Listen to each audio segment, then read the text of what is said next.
Hello, and welcome to the Iron Spoon Kitchen, where the Iron Spoon is in a bunch of lump crab meat, which means we're going to be making baked crab today. And if you're looking for something that is a one-pot meal, this is it. And just to remind you, we're going over 250 years of American cookbooks and recipes. And the one we're doing today is baked crab, or it can be used for crab stuffing.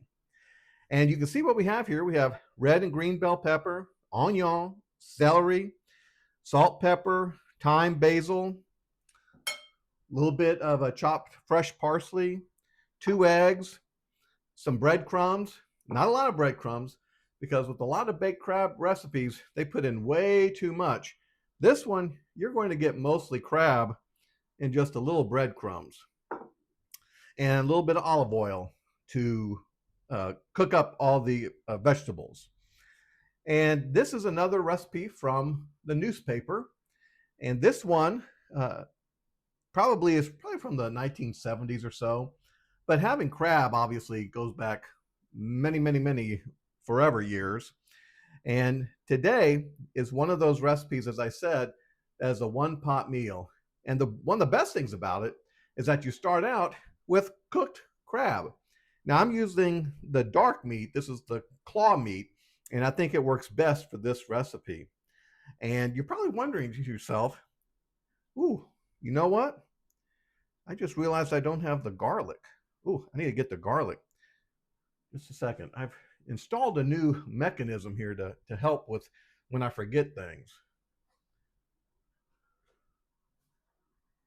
No. Let's see. Okay, it just opened. Grab that. Ah, yeah, garlic. Okay, now let me close that. Ooh, I think I need to get a little bit of oil on that. So here we have our freshly delivered garlic, and we'll use 2 cloves of garlic in our recipe. Whoop.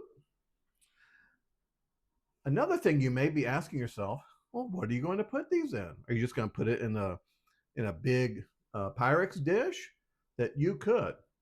But since this recipe is coming from around the 1950s, I've got something better. It's in this box. Let's see what we have to serve the baked crab in. It's beautiful. Come over and take a look. Aren't those beautiful? Those were my grandmother's, and we had many a baked crab in these little fellas right here. You see a couple of them are missing an edge to it. This part here, that just tells you that they've been used. Okay, let's get on with the cooking. Let's get going. We're going to start off with 1/3 of a cup of liquid olive oil. Let's get this heat going. And we're going to add the onion first.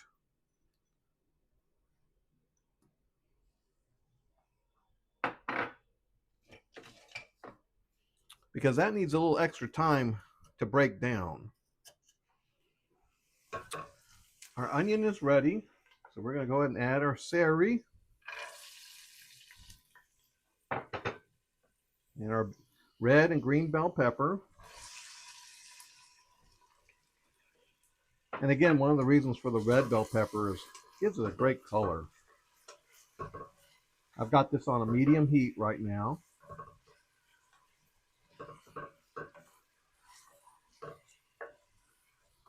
I add the garlic.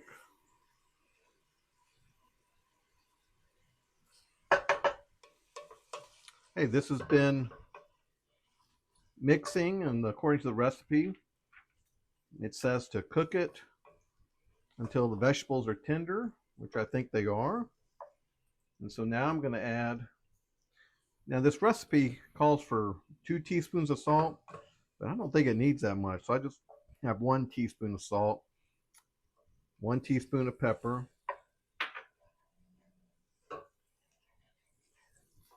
Here's the parsley.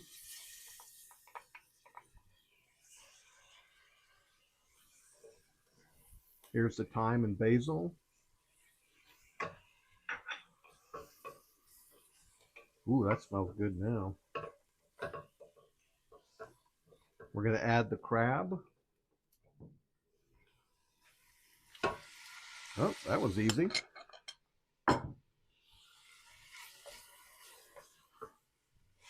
Now we really don't have to do a whole lot of cooking here, so I'm going to turn down the heat.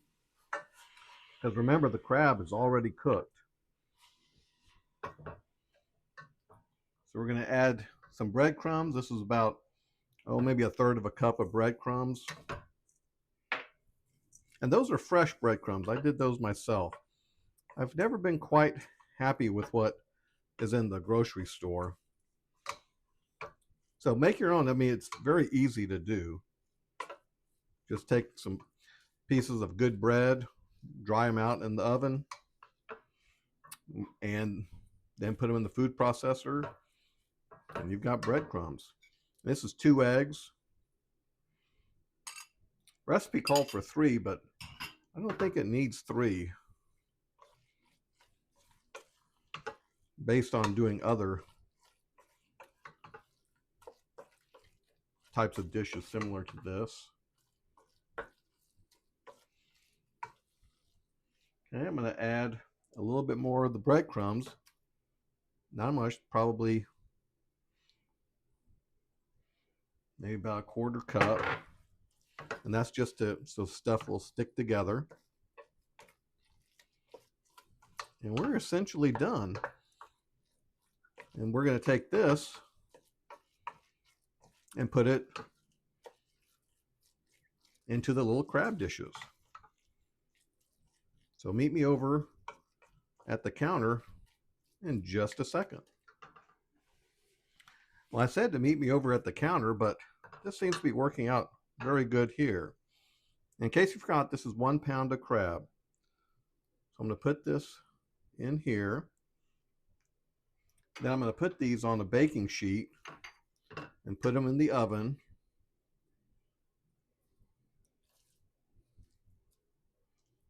At about 325.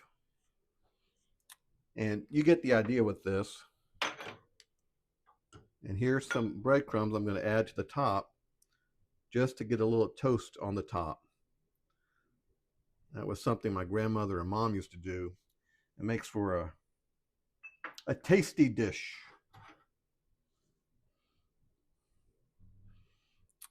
Okay, I'm going to get these on, fill up the rest of these, put them on a cookie sheet, and get them into the oven. Success! Another iron spoon specialty. I am very impressed with how this came out. Now, I said that I was going to put this in the oven at 325, and I did that, but then I remembered all I had to do was really toast the top of it, get a little brown. So I turned off the oven and put on the broiler, put it under the broiler for maybe 2 minutes, and it was done. So this is one of the easiest recipes you can do. And most people aren't going to have crab dishes from the 1950s. So you can use these scallop dishes, or you can just serve it on the plate. Do it that way, to very informal. A couple of things I did change on this was that I did put in 1 teaspoon of salt instead of 2, and probably could have got away with a 1/2 teaspoon, but it still tastes good. And made sure that we had 2 cloves of garlic. Remember, we had that special delivery. And the 2 cloves were big cloves. And I just chopped them up in there pretty fine, but not too fine. And it worked out excellent. Another thing is make your own breadcrumbs. Get a good get a good loaf of bread, slice it up, dry it out in the oven, and get your own breadcrumbs. Those make the best. So with that being said, let me grab one of these It's still a little hot, but not too hot. And let's see how it turned out. Ooh, I love that crust on the top.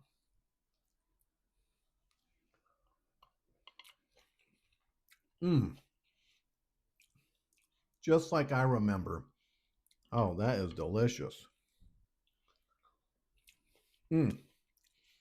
You need to make this.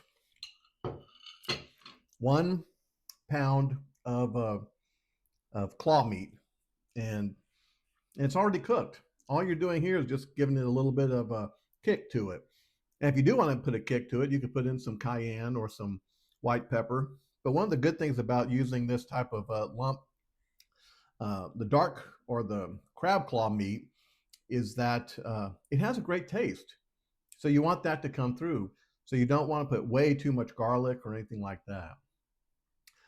Well, another successful recipe or receipt from the Iron Spoon Kitchen.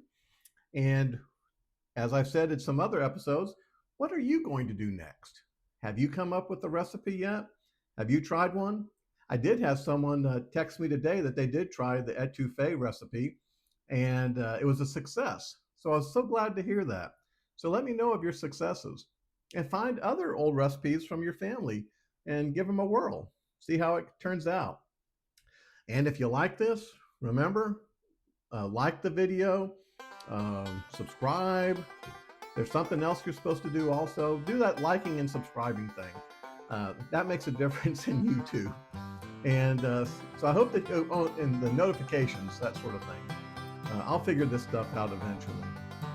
Okay, I hope you have a wonderful day. Thank you for joining me in the Iron Spoon Kitchen.